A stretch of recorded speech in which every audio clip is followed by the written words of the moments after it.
Dear friends, आज हम discuss करेंगे familial diseases, familial kidney diseases. Familial diseases वो डिसीजेस होती हैं जो एक फैमिली से दूसरी जनरेशन में रन करती हैं। बेसिकली जिन लोगों को अनफॉर्चुनेटली ये डिसीजेस हैं वो इनके नाम से पहचान लेंगे, क्योंकि जब मैं इनका नाम मेंशन करूंगा तो ये कुछ टिपिकल मेडिकल टर्मिनोलॉजीज हैं जो कि सब लोगों को शायद ना पता हो।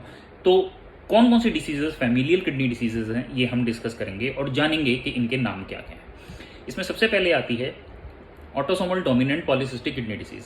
Autosomal dominant polycystic kidney disease एक वो डिसीज है जिसमें दोनों किडनी में या एक किडनी में सिस्ट का फॉर्मेशन हो जाता है और ये सिस्ट की वजह से किडनी खराब हो जाती है।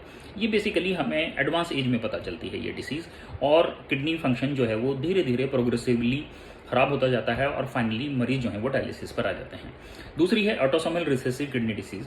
Autosomal recessive polycystic kidney disease जो होती है वो यूजली यंग एज में या चाइल्डहुड में या बच्चों में मिलती है, जो बहुत ही यंग एज के बच्चे हैं उनमें मिलती है।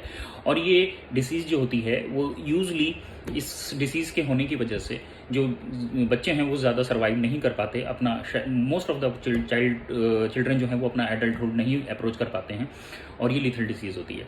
इसके अलावा दूसरी डिसीज़ है वो है फोकल सेगमेंटल ग्लोमेरुलोस्कोसिस। फोकल सेगमेंटल ग्लोमेरुलोस्कोसिस जिसको FSGS भी बोलते हैं। इसके जब जेनेटिक कॉजेज़ होते हैं तो वो जेनेटिक कॉजेज़ की वजह से जब FSGS होता है तो ये भी जो है वो जनरेशन में रन करती है या फैमिलियल डिसीज़ है। उसके अलावा डायबिटीज़ भी जो है वो फैमिलियल डिसीज़ है।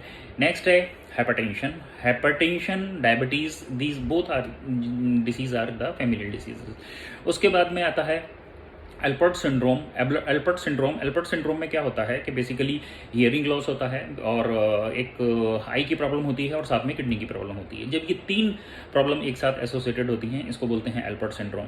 नेक्स्ट आता है फेब्री disease. फेब्री disease is a kind of deposition disease. इसमें एक काइंड ऑफ स्फिंगोलिपिड्स होते हैं जो कि डिपोजिट हो जाते हैं और ये डिसीज किडनी को खराब करते हैं, किडनी की प्रॉब्लम करते हैं, इसको बोलते हैं फेब्री disease.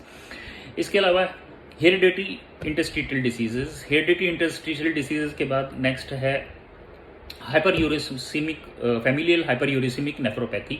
Familial hyperuricemic nephropathy basically जो है वो यूरिक एसिड डिपोजिशन या यूरिक एसिड की प्रॉब्लम्स की वजह से जो है वो किडनी की डिसीज होती है।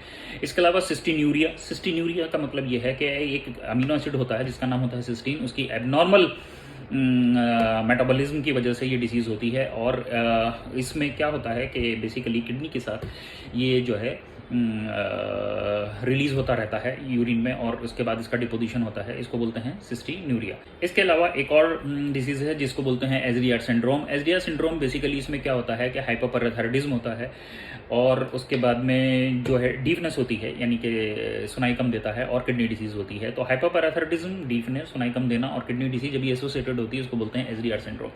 सो ये कुछ फैमिलियल डिसीज़ हैं। इसके अलावा कुछ नेफ्रोटिक सिंड्रोम हैं जो कि कंजेनाइटल होते हैं। नेफ्रोटिक सिंड्रोम का मतलब ये होता है जब 3.5 ग्राम से ज़्यादा यूरिन में प्रोटीन आने लगती है तो उसको हम नेफ्रोटिक सिंड्रोम बोलते हैं। तो ये कंजेनाइटल नेफ्रोटिक सिंड्रोम्स कुछ होते हैं जो कि स्पेशली फिनिश टाइप जो है वो नेफ्रोटिक सिंड्रोम होते हैं जो कि फैमिलियल डिसीज़ की कैटेगरी में आते हैं।